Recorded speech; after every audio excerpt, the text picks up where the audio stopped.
alone, no chaperone can get our number. The world's in slumber, let's misbehave. There's something wild about you, child, that's so contagious. Let's be outrageous, let's misbehave. I think about these Screwball Heroines, and Lubitsch led so many fantastic characters to immortality in film history, and it goes all the way through his career. Ninotchka with Greta Garbo, of course, her personal evolution. You just mentioned Shop Around the Corner, and the character of Clara and her. They're all self-determined. They're go-getters. They're not domesticated. They're out. They have careers. They're working. Well, also, we talked about this last night too, the escape from domesticity. This is a huge impulse in the Screwball Heroine. I mean, she really doesn't want to get stuck in the kitchen, and it was very obvious with Claudette Colbert when she talked about how pathetic she was as a cook. But here, the minute it gets sort of wifey-heavy, when Fredric Marsh says he wants a big glass of orange juice at every breakfast, she said, "Oh, this is what it's going to be like now." Right, exactly. No. And for today's audiences, it's important that we go back and think of what was happening at that time. Remember, women, this is what the advent of screwball comedy, which I like to refresh the audience on. There were 5 major factors. One of them was the loosening of restrictions on women. This was huge, the fact of putting female characters actually having roles outside of the home. Well, physical and verbal. I mean, one of the things I mentioned last night is that the production code, as I say, came in 1933. Before that, you had a lot of sort of femme fatale heroines. You had Clara Bow and Pola Negri and even Garbo sort of in that role, sort of silent and slinky and sirens.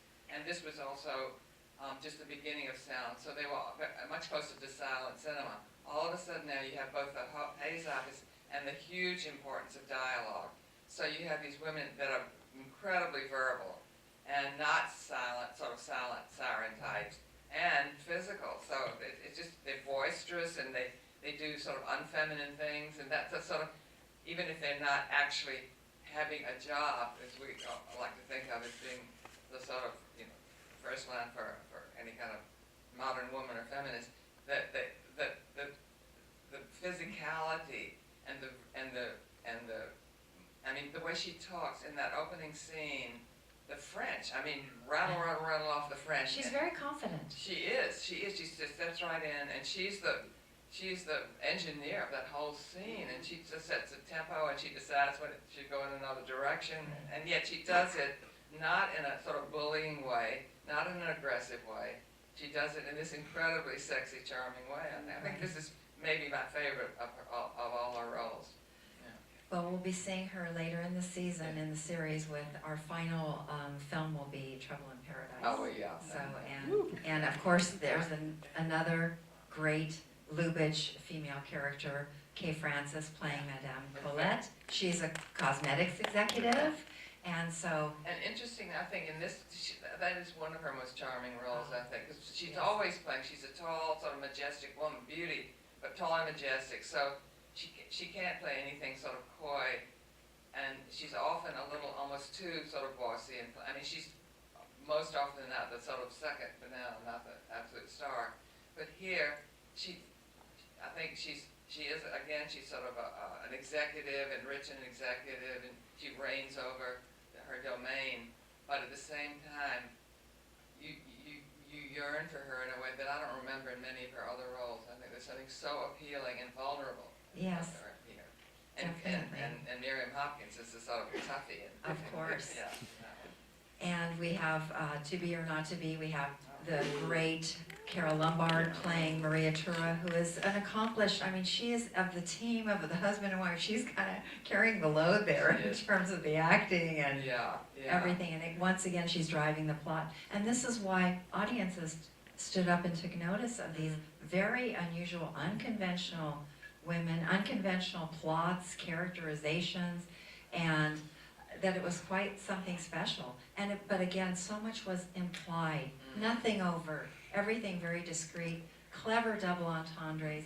As Billy Wilder said to anyone who would listen throughout his career, that he wanted to emulate the model started by Ernst Lubitsch, and that is that, 2 plus 2, let the audience do the calculation. I don't know if this is apocryphal, but he was supposed to have had a sign in his office that said, "What would Lubitsch do?" Yes, Yeah, exactly. That was the first. What would he do? And let the audience, give the audiences give them the benefit that they have the intelligence to figure things out. Yeah. Nowadays, it seems like so many filmmakers, they lead us by the nose. Nothing is left to our imagination. Yes, and it's very overt. The visual, sexual depictions and language, and that's why these are just so refreshing. They really are. I mean, it's amazing how sexy you can be without sort of overt sex and without a lot of skin and without copulation. Exactly. Before we wrap up, 2 things. Number 1, I want to thank you, Ms. Haskell, for the extraordinary effort that you made to come out here from the East Coast to join us to celebrate Screwball Comedy this weekend. And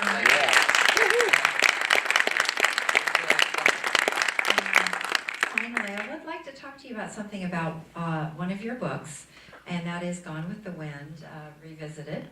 And frankly, my dear, Gone with the Wind Revisited. Of course, many of our audience bought copies at last night's reception and book signing. You mentioned something that I'd like to follow up on in the book. You talk about the relationship of Scarlet and Rhett. There's a sexual dynamic between the 2 of them, and you said it had many characteristics that were like Screwball comedy. Can you share with the audience I'll say a little first of all, more on that? among the many things that are sort of absolutely horrifying to readers about Gone with the Wind, I mean, we really have to make a very large allowances for the racism all the way through. But one thing that people have also criticized is what they call the marital rape, which is when Scarlett O'Hara and Rhett Butler have been married for a long time, and she still has this yearning for Ashley, and they've clearly never had sex. And because I think she's sort of frigid, that's what you feel. She's smart and tough and enterprising, but sexually cold. So you have this thing where he carries her up to bed, and the next day she's smiling. Bliss.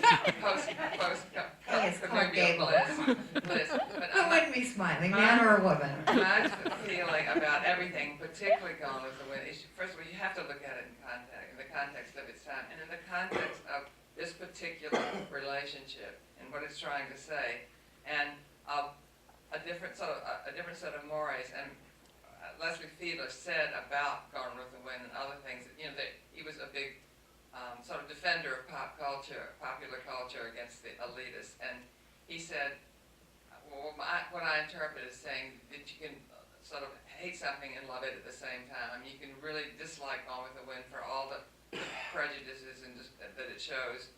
But it's also, and then this scene, I think you have to look at it as something that means this is this couple that have been fighting and at loggerheads all the way through. I mean, the whole idea of Screwball comedy and why it's called the comedy of remarriage is that you marry and then you hate each other and then you love each other again somehow and you get back together or you go to someone else. But it's that love-hate thing that's always present. So this is a love-hate thing that finally has this moment of love. And through that conflict, you take a journey together as a couple, and you learn about each other. You grow up in and some way, and you earn each other as you go through it. Right, and you maybe don't expect as much after that. You sort of tempered your expectations, but not it's not terrible. There's something in it that's actually more complex in a way than just the first blush of romance, I think. Right. Well, again, thank you so much for being here, and thank you all for coming out.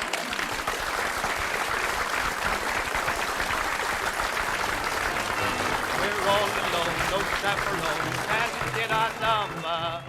The world's in slumber, let's misbehave. There's something wild about you, child, that's so contagious. Let's be outrageous, let's misbehave. When Adam won Eve's hand, he wouldn't stand for teasing. He didn't care about those apples out of